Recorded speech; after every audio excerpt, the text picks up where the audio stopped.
Oi pessoal, tudo bem? Estamos chegando aqui com mais um episódio do nosso estúdio TED Talks.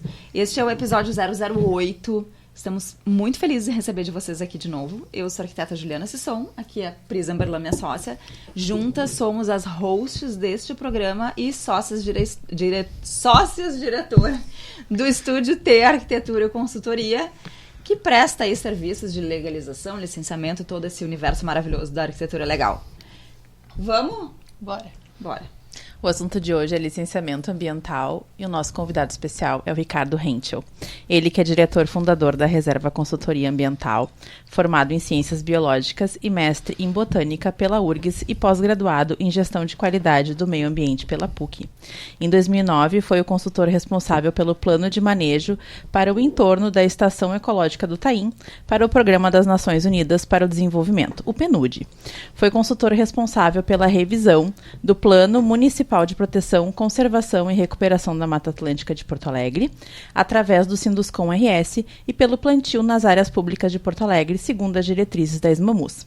Prestou serviços para o sistema Petrobras de 2010 a 2012, lidando com emergências ambientais, licenciamentos do plano diretor de oleodutos, restauração de ecossistemas, elaboração de planos de manejo e coordenação de equipes do meio ambiente. Atuou também como professor de ecologia aplicada na Faculdade Dom Bosco. Muito bem-vindo, Ricardo. Muito obrigado pelo convite. Uma honra fazer parte desse projeto muito bacana de vocês. Que legal. Que vocês estão disseminando ótimos podcasts, né? Informações muito pertinentes. Assistir os outros convidados. Adoro. Isso, e me senti honrado pelo convite e em fazer parte também do elenco aí de vocês. Que joia. Currículo extenso, né? Adoramos, a gente vai ter bastante assunto aqui pra conversar. Isso que a gente fez um popurrí. Isso, né? Um pocket. Mas é bom porque é que a gente vai encher de experiências aqui, causos aqui no nosso pod hoje, né? Vamos começar falando de um assunto aí que tá... A gente não... Eu acho que desde que começou esse programa não teve nenhum episódio aqui ainda que a gente não conseguiu falar sobre esse assunto, tá? Eventos extremos climáticos aí, né? Tudo que tá acontecendo. A gente teve a cheia horrível do ano passado. A gente teve aí as maiores temperaturas desde o início do século XX. A gente tá tendo uma estiagem tremenda no interior do estado, né? A gente sabe que isso certamente decorre de questões, fatores culturais envolvidos com políticas públicas ausentes ao longo de muitos e muitos anos, né? Conta um pouquinho pra gente, assim, qual é a tua percepção, o que tu sente disso, tá certo, tá errado, estamos no caminho que vai dar bom, vai dar ruim, como é que funciona isso aí? Perfeito, é uma ótima pergunta e complexa, né? Então, a questão das mudanças climáticas, né, a princípio, pelo que consta, né, os principais estudiosos estão relatando que há mudança climática. Existem outros dentro da academia que rebatem, né? Então, que falam da questão do cíclico, né? Então, que a gente já teve nos últimos anos seriam 400 mil anos, 4 eventos de glaciação. Ontem. Glaciações seriam a formação das calotas polares, e aí o nível do mar fica mais baixo, né? Retrai. Sim. E quando derrete, aumenta. Em épocas mais quentes, esse nível do mar aumenta e ele faz a transgressão, né? E cada vez que ele volta, ele deixa pacotes sedimentares, terra para trás. O que foi formando, por exemplo, a Lagoa dos Patos, ou Laguna dos Patos, né? Então, Porto Alegre antes era mar, segundo as informações geológicas. Gente, eu não tinha a menor ideia disso. Eu também não. Menor ideia. Nossa, eu não tinha a menor ideia disso. Porto Alegre ficava exposto ao mar, e aí, com o passar dos anos, foi formando essa língua de areia, que vai até o Porto de Rio Grande, né? São José do Norte, Rio Grande, ali que sai a laguna. E essas glaciações não tiveram daí a ação humana, né? Elas foram naturais. Mas isso não quer dizer que nós não tenhamos a capacidade de alterar o clima. E também a capacidade de melhorar as nossas ações, né? Então, uma coisa que eu gosto de falar... Tá, deixa eu te interromper aqui, mas já contextualizando. Então, nessa tua fala agora, tu dá a entender, e me corrija se eu estiver errado, que a ação humana tem condições e tem capacidade de alterar esses eventos. Sim, tem condição. Né? Porque muito se questiona, né? Se efetivamente é ação humana ou se efetivamente existe alguma coisa aí sobrenatural, sei lá, entendeu? Isso, exatamente. Por exemplo, aí também muita gente fala do Krakatoa, né? Que foi um vulcão que causou... O Etna, que tá agora que causou uma poluição muito alta. Sim, isso são eventos naturais. Mas não quer dizer que os humanos não sejam capazes de fazer também, de gerar mais CO2 na atmosfera. De piorar. O que isso vai ocasionar, que eu acho complexo de dizer assim, não, mais CO2 vai gerar isso. E esse tópico, né, aquecimento global, como ele é um pouco subjetivo, né? A questão do aquecimento, e existem pontos, por exemplo, então, das medições antigas, que eram feitas com baldes de madeira, com um termômetro, que a gente não sabe bem como é que né? Isso há 100 anos, 150 anos atrás. Né? Isso é fidedigno, isso é... Sim. Eu prefiro trabalhar com questões irrefutáveis, né? Então... Por exemplo, a área de desmatamento, poluição de um curso hídrico, poluição do solo, que são coisas que não tem como alguém contestar isso, né? Então, e também a capacidade de melhorar o ambiente, que também é super gratificante, da gente fazer ações, tomar ações para melhorar o ambiente natural, né? Tentar resgatar como era, né, a restauração de áreas degradadas. Isso é super bacana. Porque assim, no meu ponto de vista, e eu acho que daí entra muito a questão do fator humano, né? Mas no meu ponto de vista, ele se torna muito subjetiva a coisa, porque tem muita coisa que tu não consegue ver. Literalmente, né? A história do que tu tem que ver pra crer, né? Então, assim... Sei lá, o buraco da camada de ozônio, são coisas que, assim, a gente sabe que a gente precisa separar lixo. Sim. A gente sabe que a gente precisa economizar água, mas a gente não consegue ver a reação de não fazer isso, o que isso está provocando. E eu acho que é nesse contexto que é bem importante. São pequenas ações, a gente só vai ver se elas foram boas ou ruins a longo prazo, a longuíssimo prazo. Até porque, assim, uma coisa é uma pessoa fazer, outra coisa são todos nós fazer, né? O consumidor tem um poder muito grande para fazer a mudança, né? Então, uma vez que o consumidor vai optar por um produto que causa um impacto ambiental menor, isso é bem interessante para o todo, né? É o tal do ganha-ganha. Sim. Né? E isso existe, já né? Existem vários exemplos, né, de empresas que têm esse posicionamento verde e que se destacam junto à sociedade. Ainda o preço, né, às vezes é um pouco mais caro. Sim. Né?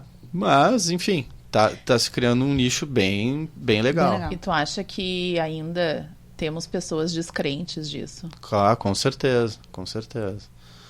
E aí... E são essas pessoas que a gente vê que não estão contribuindo. Não acreditam no aquecimento global, de fato. Não acreditam nas coisas que estão acontecendo. Acredita que a Terra é plana, aquela coisa assim. Então, isso é bem interessante. Porque o que acontece, né?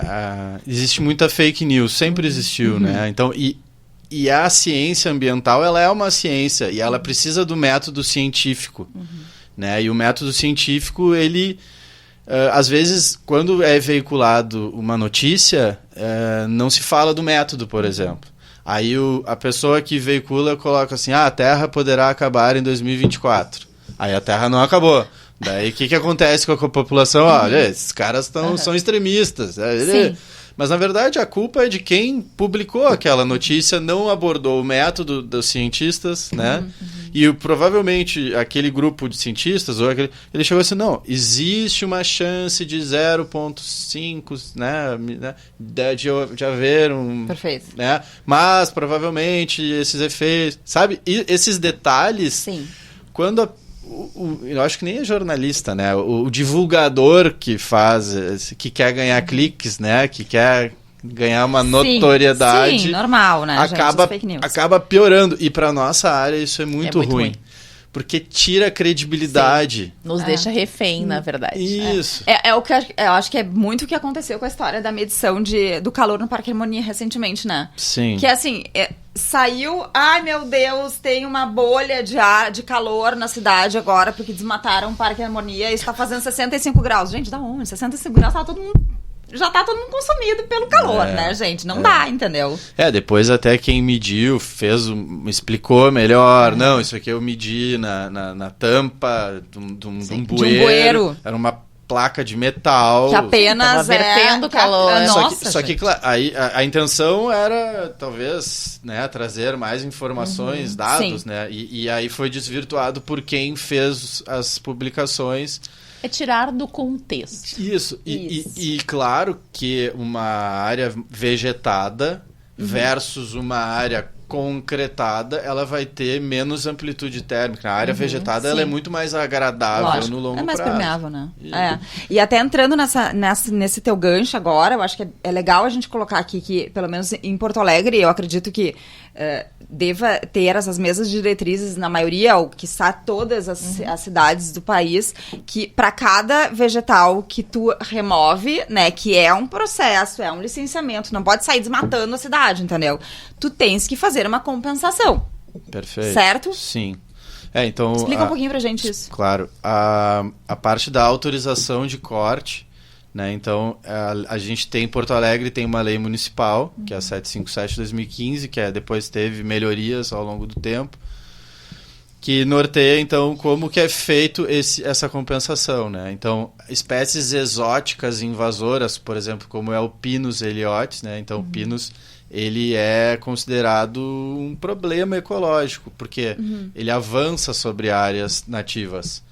E o avanço dele acaba restringindo as nativas de se proliferarem. De se desenvolver, enfim.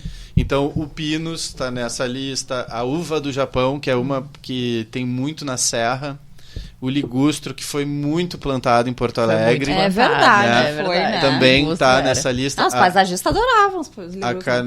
A canela tempero, a canela da Índia também está nessa lista. Essas, quando tu cortas, às vezes, se tu prova que é uma área que sofreu o avanço, tu até é isento de compensação. Mas na maioria dos casos é 1 para 1. Então tu corta uma e planta uma nativa. Tá. Sempre o plantio. No caso da nativa. A compensação é sempre nativa, com as sempre nativas. Nativa. Isso. E aí depois, entre as nativas, existe graus, né, que são as pioneiras, que são aquelas que crescem mais rápido e morrem mais rápido. E aí elas... Não vou dizer valem menos, porque elas têm uma importância. Não, todas elas têm a sua importância. Mas as espécies mais, que a gente chama mais secundárias tardias, ou climácicas, que é um termo, que são aquelas que demoram mais para crescer, que são espécies maiores, mais robustas, canelas, né? A figueira também, né? Tá nessa lista. Figueira é imune, inclusive, a corte aqui em Porto Alegre, pelo menos. E aí teve aí essas aí com uma altura acima de 15 metros, aí tu vai ter que plantar 15 mudas para cada uma que tu cortar. Então tu soma, né? Daqui a pouco um empreendimento que tem que cortar 100 árvores, isso já é um valor significativo de plantio. Né? E o plantio... nós, na reserva, né, consultoria ambiental, a gente sempre tenta convencer o cliente a plantar o máximo de árvores no seu lote, mesmo com o empreendimento. Então, a gente ajusta aquela vegetação, porque tu tem como fazer...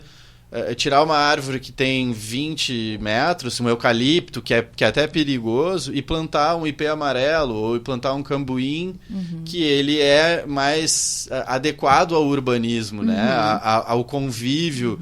Então, reduz riscos, né? Que existem. Sim. E até assim, aproveitando a questão do manejo vegetal, a gente tem em Porto Alegre a possibilidade também de pagar através de CCTSA na época do Habite, né? Isso. Em época, assim, de eventos climáticos e de incentivos de certificação sustentável, até selos, né, de green building. Como é que tu vê ainda o CCTSA? Se ele ainda está dentro desse cenário? Porque muitas vezes, realmente, o empreendimento ele tem uma taxa de ocupação de 90%, não vai conseguir compensar internamente, né?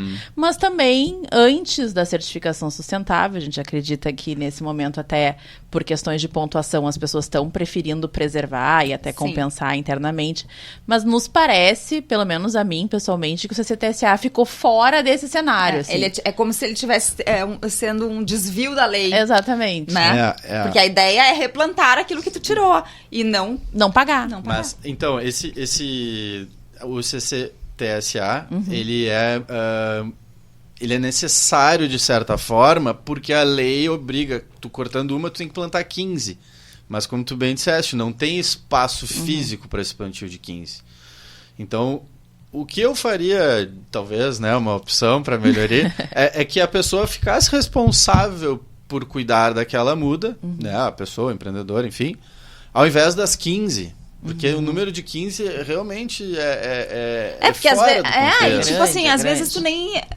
Por que esse número 15, sabe? É uma coisa... Isso obriga o empreendedor a pagar daí... Ou talvez... Pecúnia, a pecúnia, perfeito. Ou talvez transformar essa situação. Porque qual é a questão? Vamos entrar aqui de novo na história do que tu tem que ver pra crer, né? Aí tu vai lá, tu paga uma pecúnia e tu não sabe se efetivamente aquilo ali tá servindo pro fim que ele deve. Exatamente. Certo? Ele vai pra um fundo. Então daqui a pouco não teriam, quem sabe, outras alternativas que tu pudesse gerar esta compensação. Plantar fora. Que fizesse mais sentido do que isso? Criar leis ambientais é super difícil, complexo, né? Então, às vezes, se cria uma lei para estancar um determinado problema e tu né? O cobertor é curto. Sim. Né? E é complexo, é difícil, é importante. Eu sou a favor de regionalizar a lei, né? Então, não adianta tu querer fazer a lei federal lá da Mata Atlântica, que não dá. Daí depois tu vai ter que regionalizar, vai ter que trazer as minúcias dela.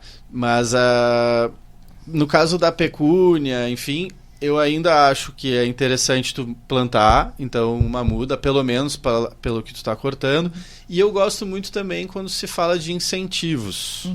Tá? Então, tipo o decreto da sustentabilidade que a Prefeitura de Porto Alegre emitiu, né? Não emitiu? Publicou, perfeito. Desculpa. Em 2022, no início de 2022, que incentiva, né, para que o empreendedor mantenha áreas com vegetação nativa do local.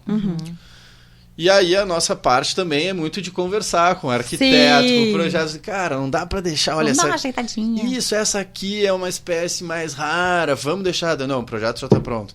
Tá, mas então vamos fazer o seguinte... Essa resistência existe, né? Muito. Existe. Muito. E aí a forma de abordagem também. E o que a gente gosta muito de falar, assim, conversa conosco antes.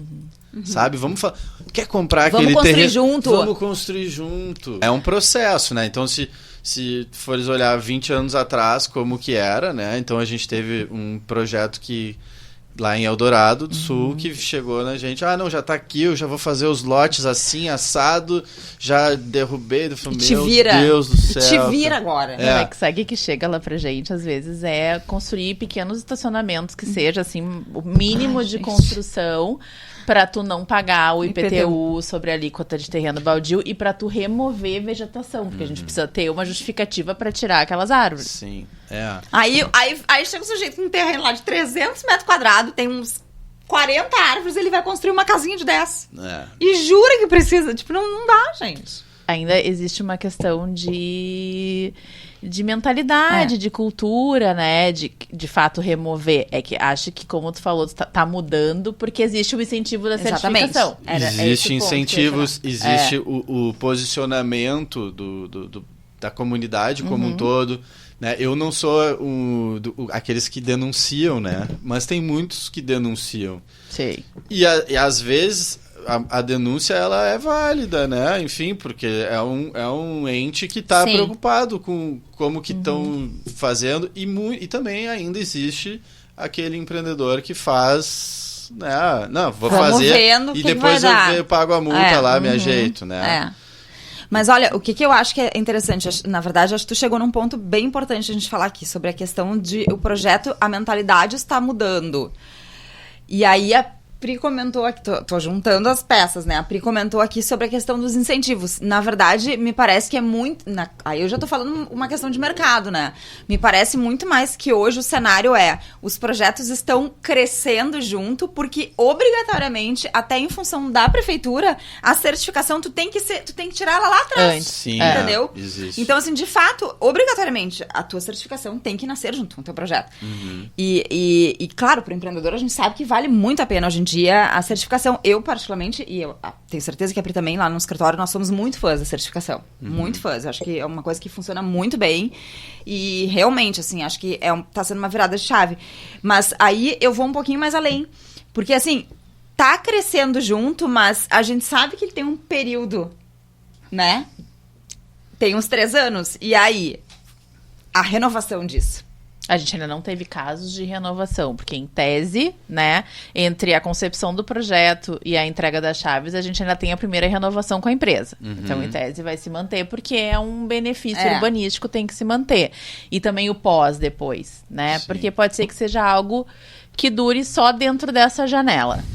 Né? A grande questão é que, assim, na certificação a gente não tem só a questão do manejo vegetal. A gente tem uma série de ações ambientais ali dentro, que o ideal é que, mesmo quando se expire o prazo dessa certificação, se mantenha. Sim, e é bacana. São ações que eu entendo que são positivas. Então, por exemplo, conta de luz, né?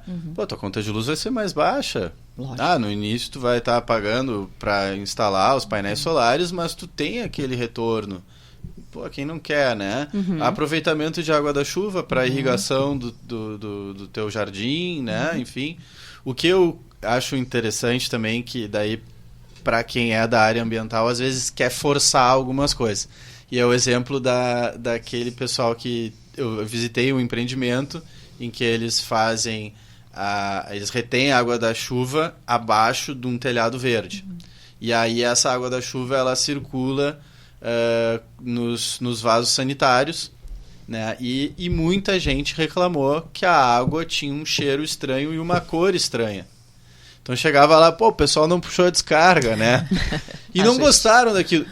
Porque não botaram um vaso sanitário que fosse bege em vez de botar branco, gente. Olha aí, ó. Viu? Soluções criativas, talvez. É uma solução, talvez seja o caminho. Lógico. Mas eu acho que a gente tem que respeitar também esses detalhes ou tentar convencer aos poucos, né? Enfim, que é o ideal, mas se a pessoa não quer, não ficar tão batendo de frente, né? Sim. Quer dizer, nesse caso já estava implantado. Já foi implantado, mas é um processo. Eu gosto muito de pensar na questão ambiental, nas melhorias ambientais como um processo. Então, quando a gente chega numa empresa e vê assim o caos, né? Contaminação de solo, a cultura da empresa, a cultura ambiental inexiste, o dono da empresa não tá nem aí, assim, sabe? Só que ele tem aquelas multas. A gente vai lá e vai trabalhando aos poucos e funciona. Isso é muito gratificante. Então, teve empresas que a gente... Que é o caso dos PGRS, né? Por exemplo, ou não? O plano de gerenciamento de resíduos sólidos, ele é uma parte do todo, né? Sim. E às vezes eu ia... É nesse caso, assim, das empresas que tu diz, não? Isso, também. A empresa... Porque o resíduo é uma maneira que, se tu não tá trabalhando bem o teu resíduo, tu pode ser multado, né? Perfeito. O teu custo operacional pode ser mais alto. Claro. Né? Então, nesta empresa, enfim, que eu estou dando o exemplo, que nós chegamos e realmente estava uma grande bagunça, a gente foi melhorando ano a ano e o diretor da empresa comprou a ideia. Isso é essencial. Que venha essa ideia de decisão. Também, que ele esteja junto conosco, porque aí a equipe vai mudando. Existe a resistência. E tanto é que a gente fez uma central de triagem de resíduos e os colaboradores não separavam lixo ainda. Aí o que nós fizemos? Nós fizemos treinamentos em cada área da empresa. Então pegamos, aqui é o setor X, então o que tem de resíduo aqui? Vamos trabalhar esse setor em específico. Pum, melhorou. Agora vamos trabalhar treinamento com esse. Entende? Então, E não fazer uma coisa, tá tudo errado, que horror. Eu vou por um outro caminho, um caminho de uma mudança educativa assim, né? Também, tu tem que ter infraestrutura e tu tem que entender também o momento da empresa. E o porquê que tu tá fazendo aquilo. Também, exato. Mas o momento da empresa eu digo porque às vezes tem empresas que vão assim, não, eu só quero me livrar desse problema. Sim. E tem empresas que não, eu quero me reposicionar. Eu quero ser verde. Olha, eu gostei dessa tua fala, porque isso aí parte do princípio de que essas ações de sustentabilidade, né, elas acontecem e elas são voltadas em empresas no sentido de reposicionamento. Exatamente. Gostei dessa tua fala, acho que isso é muito bom de trabalhar. Legal, e abre portas, né? Claro. Então, empresas, até quando tu tens algum fornecedor ou algum parceiro de Europa... Querendo ou não, a Europa geralmente eleva a nossa barra, né? O Brasil ainda tá engatinhando aí com essas coisas. E aí a gente vai indo atrás. Opa, não, quero melhorar o meu posicionamento, o meu processo, né? Enfim. E nem sempre custa caro. E às vezes tem soluções caseiras, que eu acho muito interessante. Às vezes a reutilização de produtos, né? O próprio dono da empresa acha que é feio. Não, isso é interessante, vamos explorar isso. Né? Ou usar um subproduto de uma outra cadeia produtiva. Tem o exemplo do contrapiso com raspa de sola de sapato, né? Que é um problema do mercado calçadista que ajudou num projeto nosso de edificação que... Ao invés de usar brita, se usou essa raspa de sola de sapato, melhora a acústica, melhora a parte térmica, melhora até o peso da estrutura, né? O prédio fica mais leve. Fica mais leve. E são soluções criativas que dá para trabalhar. E aí eu acho que vamos tentar contextualizar algumas coisas. Essas soluções que tu diz assim, muita gente já vê, né? Casa que foi feita de parede com PET, que bababá. Claro que aqui a gente está trabalhando, né, numa situação de construção civil em larga escala, né? Vamos dizer assim, empreendimentos maiores. Tu acha que existe em algum momento da nossa vida que a gente vai daqui a pouco conseguir botar num empreendimento desses alguma solução dessas diferente do que a gente já tem de praxe? Sim, várias soluções, né? E também, por exemplo, a gente fez um trabalho experimental daí, né? Que com cinza de carvão. Então o pessoal fez tijolos com cinza de carvão, porque era um problema daquela região. Eu não acho que seja ambientalmente, de repente, tu pegar aquele tijolo de cinza de carvão e exportar para não sei aonde. É a situação do regionalizar. E uma frase que ela é universal e muito boa pra gente agir localmente, tu vai ter um respaldo global, né? E também, daí mudando um pouquinho assim, que eu gosto muito quando o urbanismo observa isso, né? É como ocupar as áreas, né? Então, como o plano diretor entende a ocupação das áreas, né? Então, assim, Zona Sul de Porto Alegre tem muita área para construir. Sim. Eu acho que tem, concordo. Mas como vai ser feita essa construção, né? Então, eu gosto muito de um exemplo de um trabalho que nós fizemos num pós-graduação que foi para o município de Barra do Ribeiro. Então, a gente primeiro fez as bases, os layers ambientais e entregamos para a prefeitura. Prefeitura, agora vocês têm o embasamento técnico com atributos ambientais para desenvolver a cidade. Então, vai ter menos... calor, que nem o exemplo do calor, né, das ilhas de calor, vai ter menos. A questão dos alagamentos também. Lógico. Né, vai ter menos assoreamento de rios, de curso hídrico, a qualidade da água. E aí tu começa a ter um efeito positivo muito maior, né? Até de saúde mental, daqui a pouco, daquela população, né? Para ter sei lá, daqui a pouco o cidadão pode pescar um peixe se quiser, né? E se tá numa... Hoje, né? Isso existe. Nessas áreas ainda. Se tu não faz o trabalho prévio, aquele rio vai ficar que nem o exemplo lá do Tamanduateí, que é na Grande São Paulo, na ABC Paulista, que eles fizeram muros altos no leito do rio, porque quando enche, para não ter alagamento, aí sobe na coluna daquele muro. É uma solução que, rápida, mas não é uma solução. Entendeu? Então, acho que a gente não precisa repetir os erros. Essa que é a questão, né? Fizeram errado lá, vamos fazer errado. Não.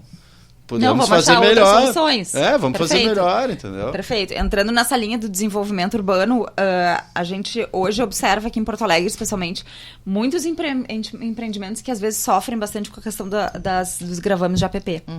Tá, Sim. Muitos. Porque, assim, até um tempo atrás, se não me engano, foi na virada da lei federal, essa era 15 metros que a gente tinha que respeitar do leito. E hoje já é 30. É que os 15, 30, ele fica sempre então, oscilando. Assim, o que funciona nisso? Porque a gente sempre fica muito naquela situação, mas... e muito tempo, os empreendedores já chegam pra gente de cara, tipo, vamos tirar o gravame dessa app. Direto isso acontece. Será que a gente não consegue tirar? Sim. Né?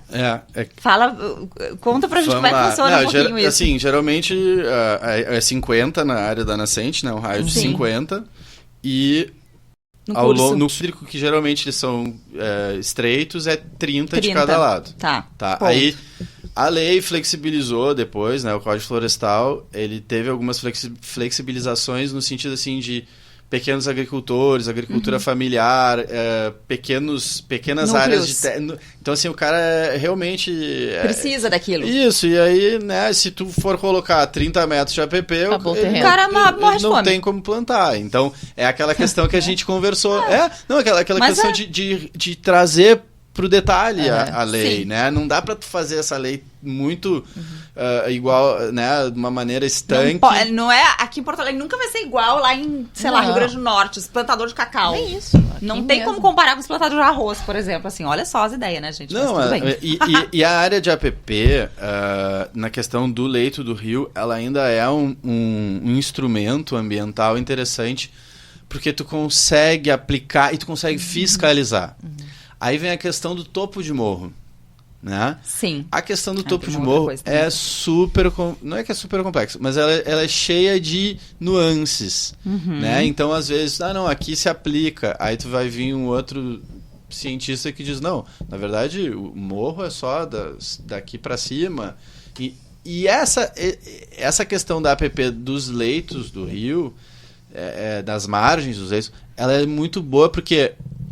O pessoal da Patran, o pessoal da Brigada Militar, né, eles conseguem fiscalizar direitinho. E isso é importante. Não adianta a gente criar uma lei mirabolante que tu não tem um poder de fiscalização em cima. Perfeito. Então eu prefiro uma lei simples, né, talvez modesta, mas que se aplique. E ao invés de uma lei esdrúxula, cheia de... E daí, na hora de aplicar... Aí, porque o que acontece? Quando vai aí a Patran, aí vai fazer lá o auto de infração, vai estar cheio de... O que é a Patran? Só pra gente... Patran é a Polícia Ambiental, né?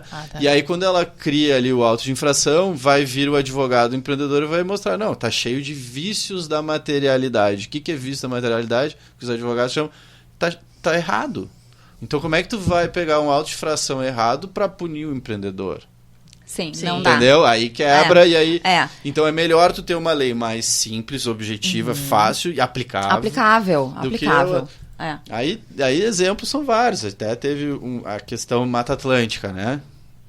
A lei da Mata Atlântica, que veio... Essa pega no bolso aqui, Essa gente. veio num momento em que o desmatamento da Mata Atlântica, ele realmente era desenfreado. Então, ela conseguiu estancar.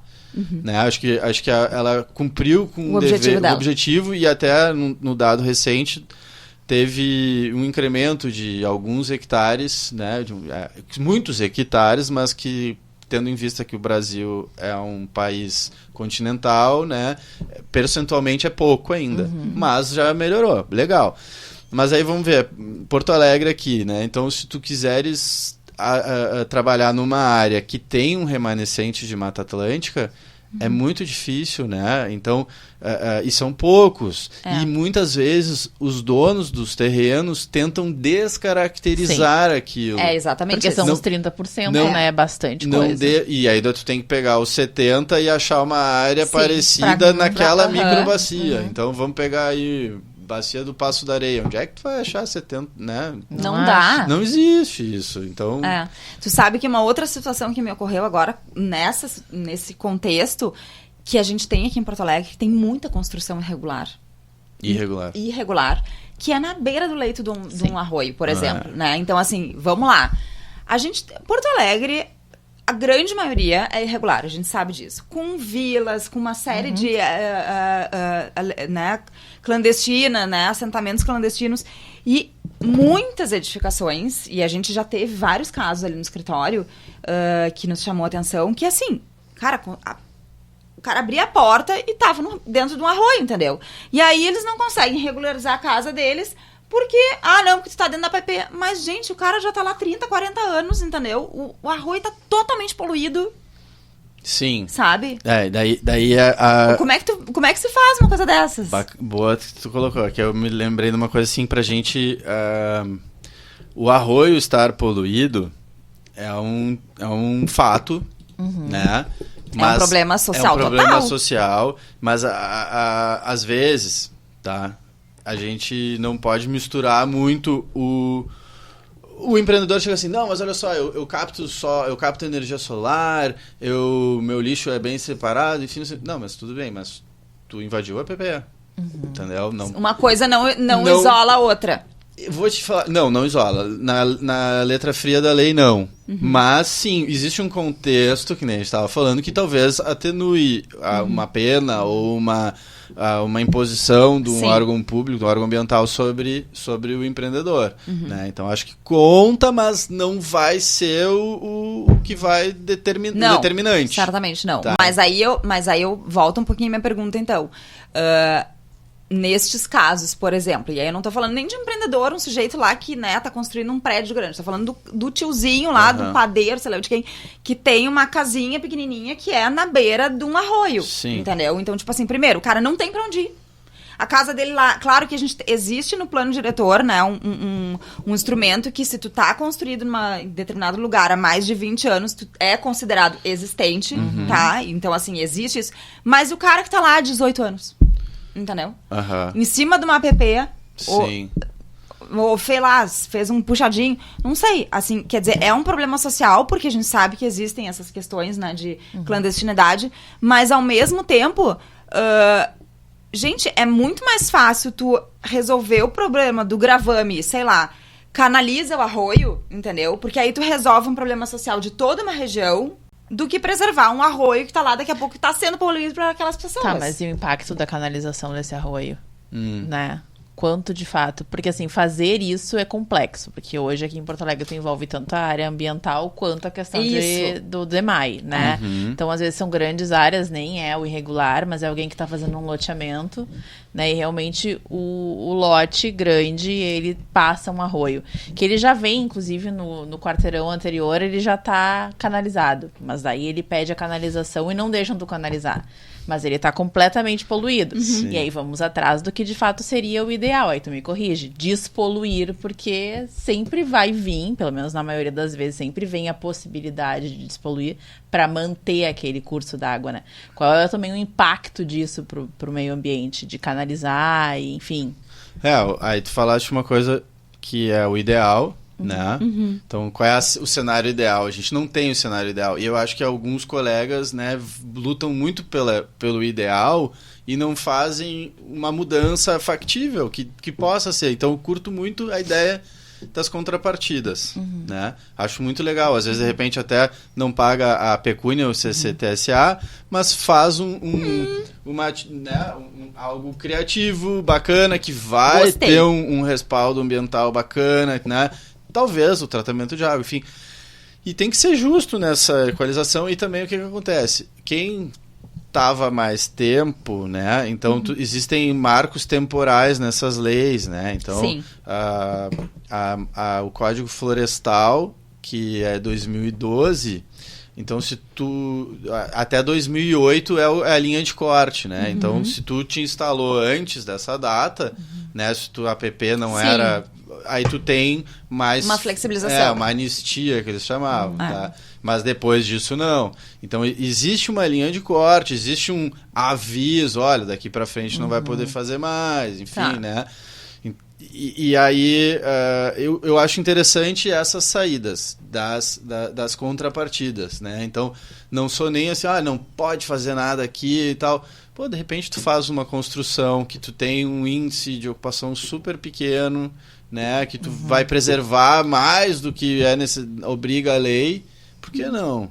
Por que não estudar uma alternativa de uso daquela área? E muitas vezes o CNPJ, né, ou um CPF em si, ele vai cuidar melhor daquela área do que se tu deixares aquela área abandonada. Deus ver, né? Que é o que ocorre muito. Então, invasões, né? E aí tem a parte também do Ministério Público que vai chegar assim, não, mas a pessoa não tem onde morar, ela tem que ter o direito de ocupar aquela área. E aí o dono da área fala assim, não, mas eu não podia ocupar aquela área, por que ele pode? Daí vem toda a questão social, e aí meio que mistura um pouco, mas essa é a nossa realidade, né? Então, é complexo, né? Claro. E eu também... E mais uma vez tem que ser caso a caso, né? E eu também falo muito assim, ó, quem sou eu para julgar, né? Eu não sou o juiz, né? Eu sou o técnico, mas eu trago vários atributos. E eu acho uma injustiça daí, do ponto de vista do proprietário da terra, que tem a sua terra invadida, que ele perca aquela área, né? Claro.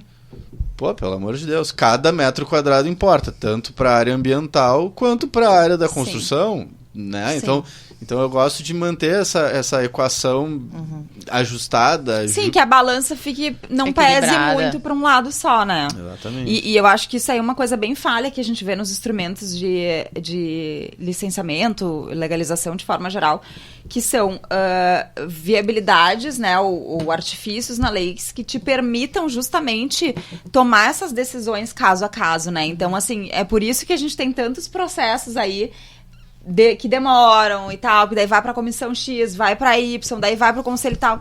E eu acho que isso tinha que ter de uma forma, claro, muito mais transparente, assim, né? Mas, por outro lado, a partir do momento que te abre essas exceções, nada fica transparente, porque a gente cai de novo no fator humano, que é o que a gente não pode que aconteça. Sim. Mas, enfim, quem somos nós para julgar a lei, né, gente? E tentar ser linear. Então, se o fulaninho, né, do empreendimento A pôde fazer o plantio das mudas no passeio, o B também tem que ser. Também tu tem que ter essa linearidade, sim, né? claro. Então, o empreendimento teve aquela contrapartida, então aquela contrapartida vai fazer parte de um rol de opções para os empreendedores, Sim. Sabe que a gente está vendo nos últimos tempos aí na prefeitura, eles tomando efetivamente à frente, porque teve, enfim, né, existe um instrumento novo aí no município de Porto Alegre que te permite o pagamento da outorga onerosa em serviço, né, serviços do município, assim, que eu acho que é TASC, perfeito, obrigada, Pri. Que é uma coisa maravilhosa, é o legítimo ganha-ganha pra tudo que é lado. Perfeito. Tá, perfeito. A Orla de Ipanema foi assim. Maravilhosa. Então, assim, acho que isso talvez pudesse ser replicado por uma questão ambiental, Sim, né? Por que não? Claro. E aí eu não vou longe. A gente tem um passivo ambiental de contaminação gigantesco, especialmente de área do 4º distrito, que era portuária, que tinha aquelas coisas, e que a gente sabe que ficou no estado que a gente vê hoje, inviabilizando uma série de empreendimentos, porque houve lá atrás, né, uma omissão do poder público. E a gente sabe que isso custa muito, dependendo do que é, qual é a contaminação. Tu acha que existe alguma margem para daqui a pouco a gente trabalhar nesta forma do que acontece, né, a exemplo do que acontece, por exemplo, pelo TASC, na descontaminação dessas áreas? Sim, sim. Esse é um trabalho bacana, que também é gratificante, porque tu vê aquela área melhorar e enfim, aí como que a gente faz, né? Primeiro tu vai fazer uma análise de solo, né, de água subterrânea, e aí tu vai ver a contaminação do que tem ali. Tá. Né? E da onde que veio aquilo. Tentar linkar a tua origem. Então, o teu diagnóstico ele tem que ser muito bem feito para que tu consiga tomar decisões. E aí existem formas que são mais lentas e mais baratas, exemplo da fitorremediação, né, que é bem mais lento. E existem outras que é o pump and treat, que chamam, então que tu vai colocar uma água boa para dentro e vai puxar uma água ruim e vai tratar aquela água ruim. Até escavações, né? Então tu vai lá com uma escavadeira e tira aquele material contaminado, leva embora. Aí o ir embora é para um aterro que tem as licenças ambientais, né? As condições para receber aquele resíduo contaminado, aquele resíduo que a gente chama de perigoso também. Mas que isso seja feito até antecipadamente, né? Então, primeiro avalia a questão do solo antes de comprar o terreno. Que é o que não acontece. Muitas vezes não acontece. E até a gente pode... maioria das Eu gosto de bater nessa tecla com os clientes, porque ele pode usar isso na barganha até da compra do imóvel. Então, assim, vem cá, olha só, eu tenho o laudo aqui que mostra... que tenha contaminação, mas eu vou querer comprar. Só que assim, eu vou ter que gastar X para limpar. Sim. E aí, sabe, não fica aquele presente de grego ali, né? Daqui a pouco o cara compra o terreno e quando vê tem lá coisas, né, passivos ambientais que não estão na matrícula, alguns Sim, até não estão já... averbados. Mas a maioria não tá. Então tem aquele... Porque vamos lá, né? Hoje em dia a gente já é obrigada a averbar isso na matrícula, tá? Agora, assim, cara, se eu sou lá, se eu vou comprar um empreendimento averbado, tem um passivo ambiental, eu não quero isso aqui, tchau, não vou comprar. Não, é que isso vem, assim, né, de um incentivo do quarto distrito, né? E que no fim das contas, apesar de todos os incentivos, nos parece que ainda é um presente de grego, né? Porque cada caso ali também é um caso. Sim. E aí tem muitas áreas que nem foram para frente, elas chegaram a ser estudadas, uma por falta de competência também do município, e realmente os técnicos não têm competência para determinados tipos de descontaminação, o que passa para a FEPAM, e aí também a gente queria entender essa diferença de competências contigo, e também porque o negócio a longo prazo, ele fica mais longo ainda, de 2 anos de monitoramento, Sim. mais 2 anos. Sim. Né? Legal, tá, boa. Não, é que existem graus de contaminação, né? Então, tem terrenos em que tu visita o terreno e tu já enxerga ou odor, ou óleo... Iridescência, né? Tu olha, tu tem aquela manchinha, aquele arco-írisinho dos hidrocarbonetos, né? Dos óleos. Então, assim, aqui tá contaminado. Então, na tua primeira visita, tu já enxerga aquilo. Então, tu já põe numa caixinha. Aí tem outros que não, que tu vai olhar ali e tu vai dizer, não, olha, a princípio tá ok. Eventualmente pode ter um histórico de contaminação. Às vezes o vizinho contaminou o solo freático e invadiu o teu lençol freático, mas, poxa... Não vou poder construir porque o lençol freático tem uma contaminação.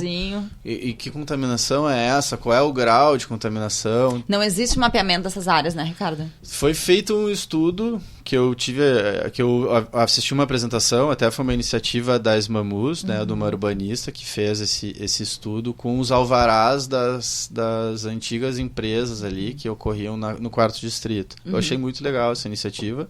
Ainda que não seja... né, preto no branco, categórico. Assim, categórico e tal. Tem indícios. Já tem um norte. Tem um norte. E, gente, devia ser super público isso aí, né? Eu também acho. É que eu não tive também acesso à informação. Eu vi a apresentação e eu achei muito bacana. De repente, até com essas verbas, esses incentivos para ocupação do 4º distrito, de repente fazer ampliar esse estudo, né? Ampliar isso, fazer vários pontos, até para tu entender a pluma de contaminação. Teve, assim, mais de um caso em que o cliente tinha contaminação, mas ele não operava com aqueles produtos. Então, olha que coisa. Sim, daí tu tem 4, 5 postos de gasolina que foram fechados. E aí a contaminação deles já era parar no teu cliente. Também outro que trabalhava com tintas, pigmentação, e o que trabalhava com transporte recebeu aquilo e não tinha tinta. A água leva isso de um terreno para o outro. A água subterrânea, né? Porque é 4º distrito, bairro Anchieta, o aeroporto, ali aquela região, né? O lençol freático é muito próximo à superfície. Tu vai ter ali questões de 1 metro, às vezes tu já tem uma água subterrânea. Então, na enchente, a gente teve uma dissipação de contaminação na cidade. enchente, muito, que o lençol fica cheio, saturado, que se chama, né? E aí pode nem que transbordar, acho que não é o termo, mas sim, fica saturado e aí vai acumulando por Falastrando. cima. Mas na enchente pode ter trazido novas contaminações. Sim, até diria que talvez o que ocorre é com... Pode sim. A resposta é sim, pode. Mas porém, eu diria que até também pode ser que tenha lavado.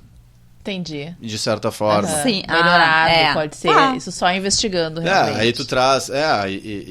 bom, daí enchente é um outro cenário bem interessante, mas que por exemplo, né, tu recebeu muitos sedimentos, né, pós-enchente, né, então a escavação, ela se faz necessária, né, e até a gente estudou um pouquinho sobre por que foi proibida a dragagem, né, então existiam empresas que estavam habilitadas para dragar, não dragavam onde tinham que dragar, que era mais difícil de dragar no meio, no leito do rio, e dragavam na margem, junto das praias, dos municípios. Aí o pessoal do judiciário falou, não, olha aqui, ó, tu tá errado, não pode mais dragar aqui. E parou o assunto, né? Mas, vou ver ali, na saída do Guaíba, que ali na ponta do Itapuã, ali se formaram ilhas novas, né? Ah, é verdade. Então dá pra ver que o Guaíba tá mais alto. Tá muito diferente. Então, assim... Então essa resistência à dragagem, ela não é correta do ponto de vista, assim... Nós moramos aqui, né? Vamos usar aqui ninguém quer, ou não sei se vamos, mas enfim, a gente já está situado, estabelecido aqui. Então a dragagem é um trabalho normal necessário, de se fazer, né? necessário. Se for em outros países, a Austrália, que é um país que tem uma consciência ambiental super bacana, eles dragam dia e noite, né? Enfim, ou Baía da Guanabara, né? Eu conheci lá a maior draga do planeta, né? Uma draga que ela tá lá trabalhando também para viabilizar aquilo. Então, acho que assim, bater contra a dragagem não é o caminho. Vamos achar outras soluções que sejam mais adequadas, né? Exato, porque é um processo também natural, né? Sim, vai sempre descer. O que daí falando de enchente um pouquinho, a questão das encostas terem vegetação, né? Isso auxilia muito, né? Para não ter o carreamento tanto desse material. Teve até um prefeito que foi infeliz em dizer, não, mas olha aqui, todas as minhas encostas tinham árvore e teve deslizamento de terra. Então ele fez uma junção do A com o B ali, ele ligou uma linha, né? Mas não é assim que funciona. Uma encosta sem vegetação, ela vai ter o carreamento daquele material muito maior, né? E a velocidade da água, pouco se fala. Sim. Então uma água que ela vem batendo numa raiz, ela vem mais devagar, ela vem devagar, e a lógico. força dela, a energia potencial dela é muito menor. Se tu vem numa encosta que não tem nenhum anteparo, gravidade, né, gente? ela se maximiza, ela vem mais rápido, e ela leva, ela quebra, ela é mais forte, né? E a quem tá aqui embaixo, no caso nós, né? A gente recebe, vai ficar pior. Não, até minha pergunta com relação à contaminação da enchente foi porque a gente tem empreendimentos que daqui a pouco estão acontecendo no Quarto Distrito, que a gente sabe. Ele ainda não ganhou força, mas estão lá acontecendo. E que daqui a pouco já remediaram seus solos e as obras estão subindo, né? E se daqui a pouco nível. Podia ter mais uma surpresa no meio do caminho. A Castelo Branco ali, ela formou um dique, né? Então... Verdade. Eu trabalhei em alguns terrenos que estão da Farrapos, entre a Farrapos e a Castelo Branco, né? E ali houve, foi trazido aterro, isso em 1950, então a Farrapos tem até umas matérias interessantes, assim, da inauguração, né? Quando a Farrapos ficou mais... Que era uma avenida, nossa, que linda, Farrapos, né? Infelizmente hoje... 5 eixos, né? Eram 5 eixos. Mas infelizmente o que aconteceu? Cadê as árvores da Farrapos, né? Não tem. Não temos. Né? É um local... Árido. Né? Feio, né? Então daqui a pouco poderíamos pensar nisso. E esse dique da Castelo Branco, ele acumulou muito daqui a pouco... contaminações que desceram e pararam ali, e que de repente sem aquele dique poderiam se dissipar mais facilmente. Então talvez com a enchente vai estar ali ainda, tá? Não sei se lavou. Tá? Não sei se lavou exatamente. Se lavou, se teremos surpresinhas. Uma coisa aqui, né? Outro, lavou, surpresinha. Porque acaba que existe incentivo, é legal e tudo mais, mas a gente acha que ele ainda não compensa exatamente, ou seja, né? Eu acho que o Quarto Distrito, a área do aeroporto, essas regiões baixas da cidade, né? A gente tem que pensar em ter áreas de permeáveis, né? Isso aí, alguns exemplos bacanas de outras cidades, até Nova York, na China, enfim, de tu teres áreas, o Parque Mascarenhas, aquele... Uhum. Né? Da Mascarenhas. Isso, é um exemplo disso. O pessoal, que horror isso aqui. É verdade. Não, mas peraí, um horror é tu colocar o lixo aqui, meu amigo. Agora, tem várias aves que usam aquele espaço, valoriza o bairro. Com certeza. Não, tem assaltos. Não, então peraí, isso é uma questão de segurança. Pública, não é ambiental, é outra coisa. Isso, exatamente. O povo mistura todas as caixinhas. Tem até uma historinha bacana, tem várias historinhas, tá? Mas assim, muito das pessoas que não se encontram na sociedade, elas vão se esconder no mato, né? Como assim, gente? O sobrenome Silva é do latim, né?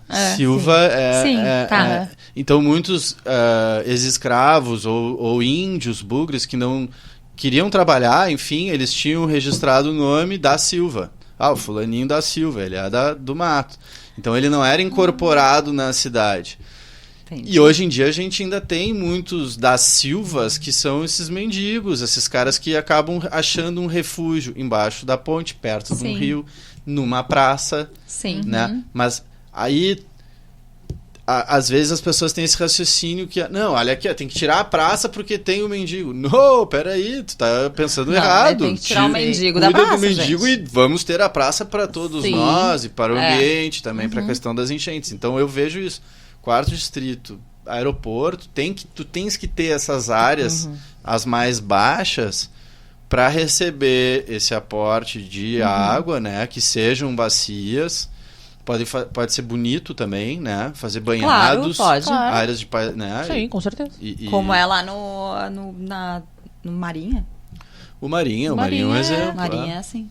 Tem exemplos, E até poderíamos pensar com investimento de empreendedores, contrapartidas. Eu acho que a contrapartida é a solução para resolver tudo. Ela tem que ser ampliada, entendeu? Eu vejo que é um ótimo caminho. Resolve, né? Não entra para um fundo e a gente vê e a gente vê o que acontece. Teve um case aí que a saúde pegou o dinheiro dos fundos do meio ambiente. Esses cases aí toda hora tem um case. E aí, quem sou eu para dizer assim, não pode pegar o dinheiro do fundo do meio ambiente, porque... É que em tese são fundos específicos, mas vai saber se de fato ele não está caindo no fundo e se está sendo geral. Aplicado para o objetivo que aqui veio. Então o Task é muito bom por isso, realmente. Que a gente vê. A gente vê, né? É aplicável, E é isso. Muito obrigada. Já deu? Já, gente. Faltou muito curto o nosso tempo, sabe? E a Mata Atlântica não vai... Faltou a Mata Atlântica, não. A Mata Atlântica vai ficar pro nosso próximo episódio. Tem mais, na verdade, tinham vários outros aqui que vai ficar pro nosso próximo episódio, porque nosso tempo aqui é curtinho. Mas, assim, 1000 obrigadas. Queremos, assim, agradecer demais, porque foi muito legal essa conversa, foi extremamente esclarecedora, né, Pri? Bastante. E acho que nosso público que tá aí também vai adorar, né?